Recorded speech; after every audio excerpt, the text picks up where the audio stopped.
Ahmedabad કોર્પોરેશનમાં garden વિભાગના વડા જિગ્નેશ પટેલનું કોર્પોરેશન મંજૂર કર્યું છે। વિજિલન્સ તપાસ ચાલતી હોવાથી 30 દિવસમાં તપાસ રિપોર્ટ કરી કમિટીને સોંપવા સૂચના આપી છે।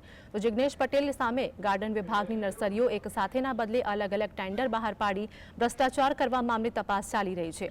અધિકારીએ થલતેજની ટીપી સ્કીમમાં ખરાઈ કર્યા વગર જ ઇકો ગાર્ડન પાર્ક ઊભો કર્યો હતો। 2 મહિનાથી અધિકારી રાજીનામું આપી ફરજ પર ગેરહાજર હતા।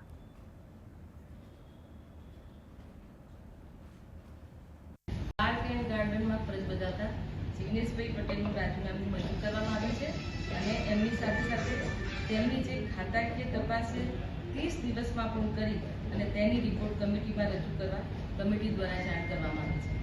અને બીજું કામ નંબર 2 છે, એમાં જે ડેપ્યુટી સિટી એન્જિનિયર તરીકે ફરજ બજાવતા શ્રી રાજેન્દ્રભાઈ પટેલ એમનું જે વિજિલન્સ તપાસ 90 દિવસમાં પૂર્ણ કરીને તેની કાર્યવાહી પૂર્ણ થયા બાદ તેઓની જે સ્વૈચ્છિક નિવૃત્તિ દરખાસ્ત કમિટીમાં રજૂ કરવા કામ પરત કરેલ છે।